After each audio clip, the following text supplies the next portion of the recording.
With the release of Shazam! Fury of the Gods, there is a lot to talk about with this movie, and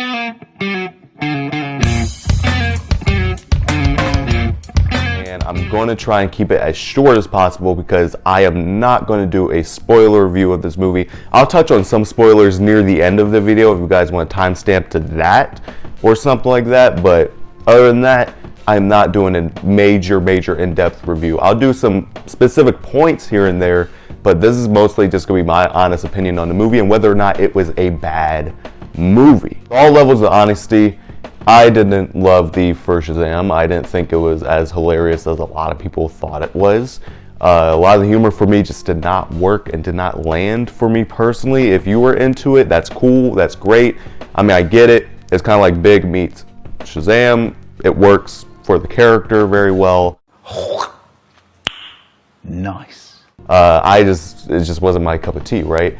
But with that being said, it was still a solid movie. I can't ignore the fact that it was pretty solid. So with the sequel coming out, I didn't really have high expectations anyways going into it. However, I went in very open-minded. I wanted to see what they did with this, and I gotta say, there are some things that they do better than the first movie, but there's a lot of things that are in this movie that are just really bad as well. So we're going to go ahead and touch on some of the positives first. So some positives is, after seeing Black Adam, I was really looking at the power scaling they had for Shazam in these movies. I really thought that they made him really underpowered, made him really not really the Shazam that I'm used to, where you can probably fight toe-to-toe with someone like Superman. This movie drastically changes it. It's not really consistent, but they do show aspects to his strength not regarding fighting other magic, where he's basically invulnerable to almost anything when he's not fighting magic. So that's one thing I really liked about what they did with Shazam in this movie and the power scaling. Also, the costumes looked way better. I mean, their symbols still light up occasionally, but they're not lit 24/7. It doesn't look like he's wearing a battery on his chest 24/7. And also, it doesn't look super bloated in the costume. The costume is much more streamlined. It looks more detailed. It looks like a better Shazam costume. So that's another element that I thought really worked in this overall movie. Actually, some scenes in this movie as well that also did genuinely make me laugh more than the first movie. The first movie made me kind of like chuckle only 5 times in that movie. I was watching it, I'm just like, huh. And this one I actually did laugh a couple of times. It actually did have good humor in some spots. With that being said, was all the humor working for me? No, but it did work much better for me than the first movie. And the next topic I have to say is the characters are still very likable. I really liked the fact that they kept the Shazam family very likable, very lovable. They all get their character development moments in this movie. The theme of this movie is growing up and learning to take on full-on responsibilities, especially as you go into your adulthood. So I thought that was a very good theme to have in this movie, especially for a character like Billy Batson, who eventually, at some point in his life, is going to have to grow up. And that's a theme that I thought worked out very well in this overall movie. I just threw a truck at a dragon.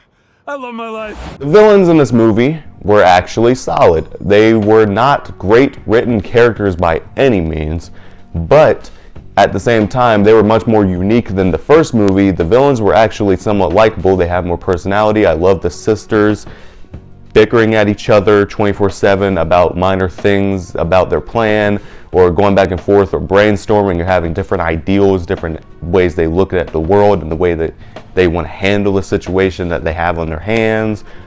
I thought it was a very different take on the villains, and it worked very well for the movie that they were trying to do here. Now we're going to have to get into the ugly, because honestly, this movie is very inconsistent with its tone. The tone is very inconsistent. The humor is like Love and Thunder if it was actually a little bit funnier, but at the same time, it was also like dark in a lot of parts. Like they had a part with a fingernail coming out, which I'm like, that doesn't really match with the tone of a funny comedy kids-ish movie. That doesn't work.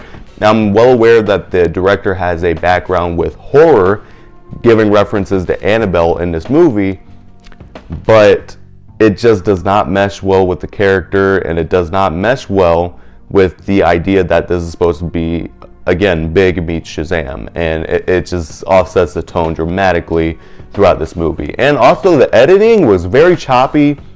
It was very hard for me to follow what was going on. As a matter of fact, I actually had to read the plot synopsis to be able to remember what the movie was about when it was over, because I'm like, the editing was so chopping that it just didn't feel like it really made the plot streamlined, and it didn't really make the plot very understandable at times. Like, it's an understandable plot if it was edited well, but the way the editing was and how choppy it was, I couldn't follow what was happening about 75% of the time.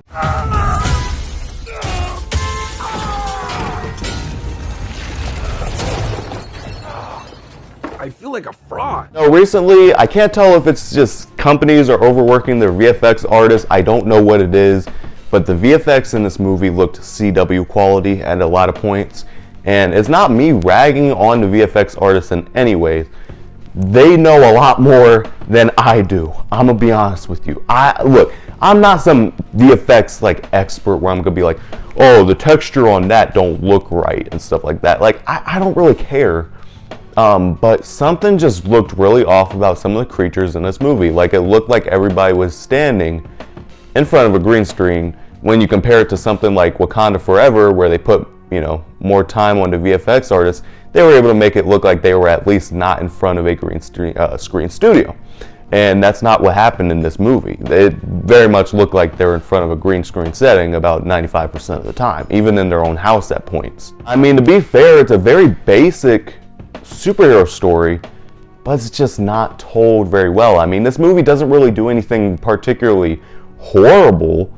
It just doesn't do anything really good either. It's just streamlined, baseline level superhero movie with every trope that you could imagine. Not really that imaginative, and just imagine that the writing is just really corny. And I can take corny writing, because corny writing is Sam Raimi's Spider-Man movies, but they were still really good movies. This was not a good movie and had bad writing. Like, it just did not mesh well. And I mean, I didn't have any problems with the performances in this movie at all. Like, everybody gave their best performance with the material they were given. The only problem with the performance that I had in this movie was actually Zachary Levi. Because Zachary Levi, I had a problem with this in the first movie, is you can imagine, like, yeah, he plays it like, yeah, it is a kid in an adult's body, right? But the way the actor they have for Billy Batson acts, it doesn't really match with Zachary Levi's personality in the Shazam suit, and it doesn't feel like the same character. It feels like two completely characters. As a matter of fact, when he turns into Shazam, I normally think that he's having a mental breakdown most of the time. Doing their own thing, and I'm the only one trying to keep it together. You understand I'm a pediatrician, right? All in all, I wouldn't even really recommend this movie. I mean, if you want to watch it, I would recommend that you stream it, or maybe you can pirate it or something, but I don't think that this movie is really that noteworthy. It doesn't do anything for the DCU going forward, because after this, they're resetting everything, so it really doesn't matter at the end of the day. Overall, it's just a bad film. Now here's a spoiler talk. Not major spoiler talk, just talking about one character who appears. You guys have seen this in the Super Bowl trailers, I'm sure, which was the biggest hit to their marketing. Wonder Woman being in this movie. My God. Stick to saving the world, kid. It was a cool cameo, and I love Gal Gadot's personality, but for the scene that they were trying to portray, it did, again, death has no consequences in these superhero movies, so when you kill a character off, like Billy Batson dies in this movie, and then they're like, oh, there's no gods left. When they said that, I was like, oh, they're going to bring in Wonder Woman. Exactly what happens. Wonder Woman comes in, brings them back to life somehow, and then the end? Like, it didn't work. Like, and the music was cool, Gal Gadot's cool, but the scene itself does not work.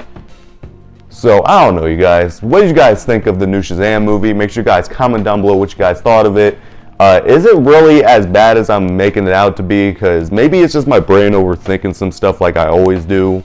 But I personally did not enjoy this movie. It's one of my lesser liked ones, and I'm really looking forward to having James Gunn step in. Like, share, and subscribe today to join the Isolation.